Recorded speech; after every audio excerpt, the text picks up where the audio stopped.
Coucou tout le monde, j'espère que vous allez bien. Je vous retrouve aujourd'hui pour une nouvelle vidéo Plan With Me dans mon bullet journal.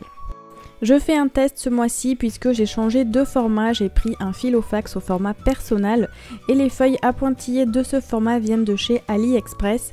Je vous les avais montrées dans mon dernier haul et si ça vous intéresse, je vous remets le lien dans la barre d'informations. Pour en revenir à mon bullet journal, je commence par la page de garde sur laquelle j'écris le mois d'octobre avec un feutre Tombow et je vais ensuite me faire un calendrier miniature en notant les jours de la semaine et les numéros correspondants. Donc vous l'aurez compris, ce mois-ci on va partir sur deux nuances de bleu, donc du bleu foncé et du bleu turquoise. Alors ça n'a aucun rapport avec le mois ou la saison, il faut savoir que je ne suis pas particulièrement fan de l'automne, je ne suis pas non plus fan d'Halloween, donc je ne voulais pas faire un thème en rapport avec ceci. Donc j'ai choisi deux couleurs de bleu qui me plaisaient bien et qui vont plutôt bien ensemble. Je passe ensuite à la double page suivante, donc la page de gauche est consacrée à mon planning mensuel. Je commence par noter les numéros des jours.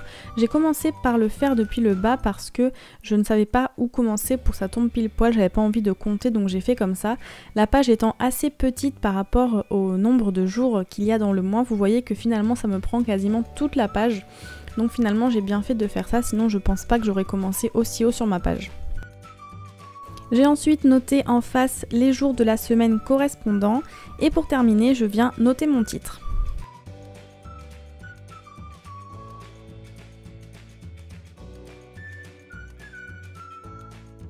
Je passe ensuite à la page de droite sur laquelle je me fais une partie notes pour pouvoir noter un petit peu tout ce que j'ai besoin et tout ce qui me passe par la tête à cet endroit-là. Et d'habitude, je me note une to-do, mais en fait, je m'en sers jamais de la to-do mensuelle. Je note ça directement sur mes pages, sur mes weekly. Donc là, je me suis fait un onglet courses pour noter tout ce que je dois acheter parce que des fois, je pense à des choses et puis je le note pas et j'oublie. Donc là, au moins, je me suis fait un encart bien spécifique, comme ça, je pourrais noter au fur et à mesure ce dont j'ai besoin. Pour structurer le tout, je vais me faire des cases. Donc pour cela, j'ai tracé d'abord des points de repère et ensuite je viens tracer les lignes correspondantes. J'avais fait ça dans mon bullet déjà le mois dernier, je trouve que c'est vraiment super chouette. J'essaierai de voir pour trouver autre chose pour le mois prochain pour pas faire tous les mois la même décoration. Mais en tout cas pour ce mois-ci, j'avais à nouveau envie de faire ces petites cases.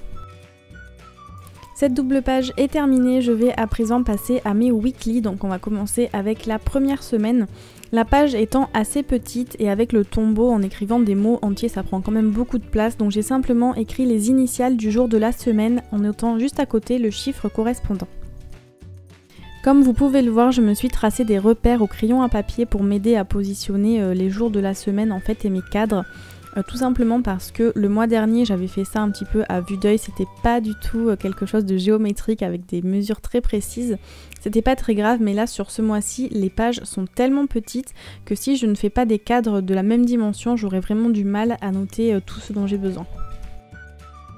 Une nouvelle fois, je me trace des points pour faire des repères aux endroits où je dois tracer mes lignes. Je trouve que c'est beaucoup plus facile comme ça évite de me faire des nœuds au cerveau et surtout ça évite que je me trompe et que je doive mettre du blanco pour effacer mes bêtises. Au cas où vous me poseriez la question, ma règle flamant rose vient de chez AliExpress, je vous l'avais également présentée dans mon dernier haul à ce sujet.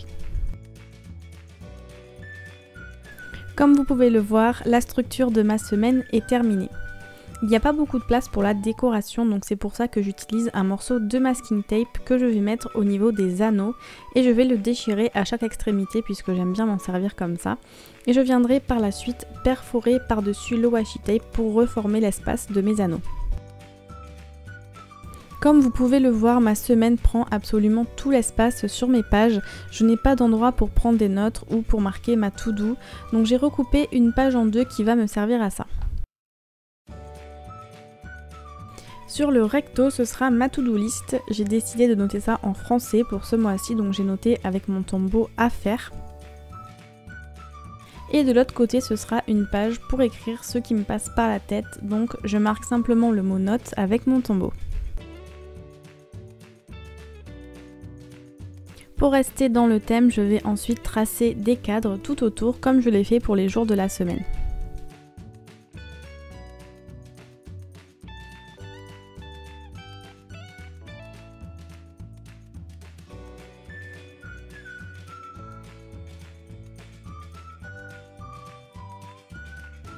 Comme je vous l'ai dit, je dois ensuite perforer par-dessus le washi tape pour reformer les trous. Je n'ai pas de perfo 6 trous adapté à ce format de planeur, donc j'utilise simplement une perforatrice 1 trou qui fait très bien l'affaire. Elle vient de chez Fiskars, je l'ai depuis vraiment des années et elle est super résistante et super pratique pour ce genre de travail. Donc là, comme vous pouvez le voir, ma première semaine est terminée, je vais maintenant passer à la semaine suivante. Je vais partir exactement sur la même base, sauf que je vais inverser les couleurs. Je vais écrire avec le tombeau bleu clair et faire les cadres avec le tombeau bleu foncé.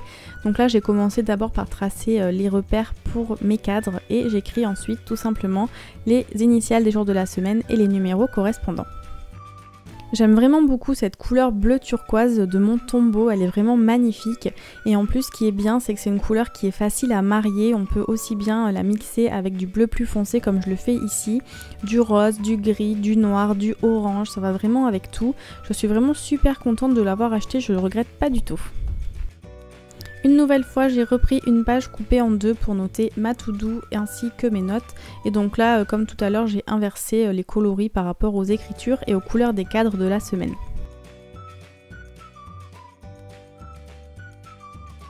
A nouveau, je décore ensuite le bord perforé avec du washi.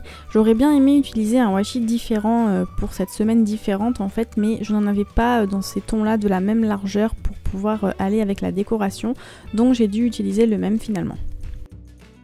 Et donc voilà ma deuxième semaine qui est quand même assez semblable à la première. Je vais continuer, j'ai encore d'autres semaines à faire sur le même thème en alternant à chaque fois les couleurs comme je l'ai fait pour ces deux premières-ci et je vous montre le résultat. J'insère ensuite le tout dans mon planeur, je le trouve vraiment trop canon. J'ai pas encore décoré l'intérieur parce que je veux être sûre que je vais m'en servir vu que c'est le premier mois que je teste avec. La seule contrainte c'est que finalement les cases sont assez petites, les pages sont vraiment très petites. Mais bon, je pense pas que ce soit un souci puisque ce qui m'intéresse c'est de pouvoir l'amener avec moi dans mon sac partout. Le gros que j'avais le mois dernier est vraiment trop volumineux, surtout quand j'ai un petit sac. Au moins avec celui-ci je sais que je pourrais l'emporter beaucoup plus facilement. Je ne déroge pas à la règle avec la petite touche finale puisque j'ajoute un paperclip, donc celui-ci est en forme de sirène et il vient de chez AliExpress. Voilà pour cette vidéo, j'espère qu'elle vous aura plu. Sur ce, je vous laisse et je vous dis à très bientôt. Bye bye!